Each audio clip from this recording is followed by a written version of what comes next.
to RPG Community College. Today I'm going to be showing you my strategy for the Crusade management. I actually had a lot of fun with this minigame, and I thought it was a great addition to Pathfinder.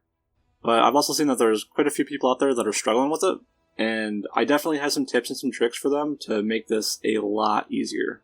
As you can see in the map here, I've cleared through the entire thing, and there's no fights left, and I even did the vast majority of this with the bugs that were in the game for the Crusade management on release. These have been fixed now, but it did make it a little bit harder. Like, there was a bug that you got a permanent red banner that would drain your morale. That was really annoying, but I was still able to overcome that. And I was also playing the Lich Mythic path, so you get a perk for Crusade management that makes it so that recruits cost a lot more resources to buy, but when you defeat an army, you get free units. And basically, I was getting the downside of this perk without getting the upside. I wasn't able to get units after I killed an army. So this definitely made it much more challenging, but just because of like the sheer strength of my army, I was able to just breeze right through it, and I had almost no problems.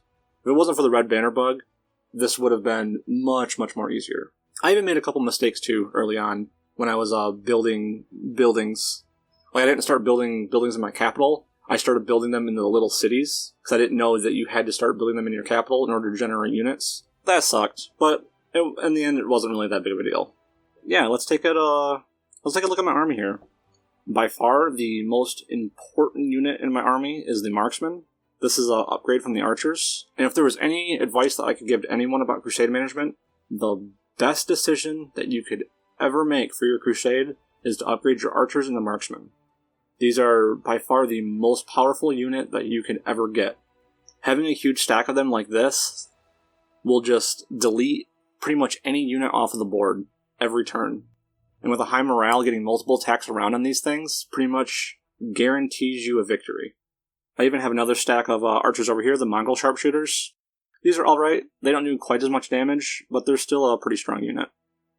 The second best unit in my army is definitely the Hell Knights. These units deal decent damage, they have a lot of mobility, and they're really tanky. And with the strategy I'm going to show you a little bit later on, they work very well in it. Then the rest of the units I have are specific to the Lich Mythic path, but they can be replaced with other units.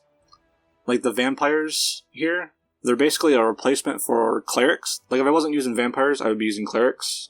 Like, I don't know what it is with clerics, but the enemy AI, like, really seems to want them dead. So they'll really just go out of their way to attack them. And it's the same with vampires, too. Like, I definitely noticed this. And they're just a really tanky unit, and they're self-healing. Then we have skeletons. This is basically a replacement for the fighter units. They kind of fill the same role as, like, a melee DPS unit that's just kind of all-around good. And then last we have zombies, which is kind of just like a melee tanky unit. They're not that amazing. I pretty much just use them because I get a ton of them for free. And really the tanky units that you get in your army are kind of bad. Like, I would much rather have another melee DPS unit here. Like, if I wasn't using zombies, I would find some other melee unit that did a lot of damage and throw them in here. And another important thing that I do is I only have one army. And this is to get my general to a high as level as possible, because your general gives his stats to your entire army. So leveling him up and getting his stats up is just going to make your entire army more powerful. This is kind of annoying, like when you're on one side of the map and then a demon army is coming on the other side of the map. But as long as you react immediately, I've never had a problem getting over to that demon army. I also went with the fighter general because it said that general just has more attack and defense. So that seemed really good to me. I'm not sure if this was the best decision or not, but it did work for me.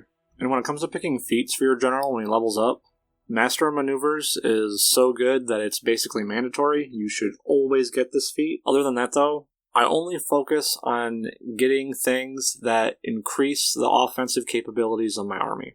Because in the Crusade combat, the best defense you can have is offense. How much damage the enemy units deal is proportional to how big the stack of units is that's attacking you.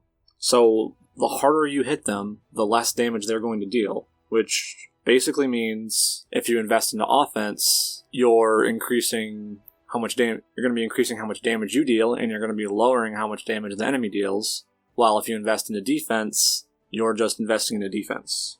But let's actually talk about how I deal with the enemy armies. I think the best advice that I can give to anyone is that you should not be losing units. Well, permanently losing them.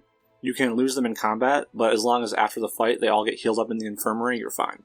If you start permanently losing units, take this as a sign that your army is not strong enough, and just be a little patient and wait and get some reinforcements. You'd be very surprised at how much a round or two of reinforcements can do to increase the strength of your army. Especially in Act 2, when you first start the Crusade management, it can be a huge difference maker. And in Act 2, if you can go through the entire thing without losing any units like I did, that should set you up to have a great start in Act 3, which is probably one of the best things that you can do to ensure the success of your Crusade. But when it comes to my strategy actually in combat, what I like to do is actually to go on the offensive immediately. I'll take my Hell Knights and I'll move them across the map, and this allows me to dictate kind of where everyone groups up and starts fighting it out. And I want everyone to be battling like as far away from my archers as possible. So I move my Hell Knights over there, and I kind of just bait them into that area. Because the enemy AI, they have to choose between moving and not attacking anything, or moving and attacking something. They're always going to choose to move and attack something. So you can kind of manipulate them and get them to go where you want them to go. And I also kind of like to position the rest of my units to make it as hard as possible for them to move towards my archers anymore. And I've found that this is actually the best way to keep your archers alive. I've seen other people suggest strategies like putting your archers in the corner and then putting 3 units around them so they can never be attacked.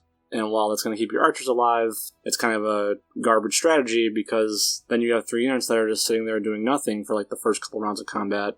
And AoE disables exist, like Stinking Cloud, and those fights are going to be very, very hard for you to win. There's also the strategy of holding off your unit's turn for the first round and letting the enemy move across the map. But the problem with this is that they move across the map, and this is going to cause the battle to be closer to your archers, so there's much more of a chance that they're going to be able to move and attack your archers. Doing what I do is kind of the best strategy that I've found to keep my archers as safe as possible. Your Hell Knights are going to have to take some hits, but that's okay because they're pretty durable, and any losses that you do suffer in combat, more often than not, are just going to be healed back up in the infirmary, so you really don't lose anything. And the last thing I'm going to talk about are buildings. Anyone who's played Kingmaker is going to be pretty familiar with this system, but in Wrath of the Righteous, it is a lot less complex.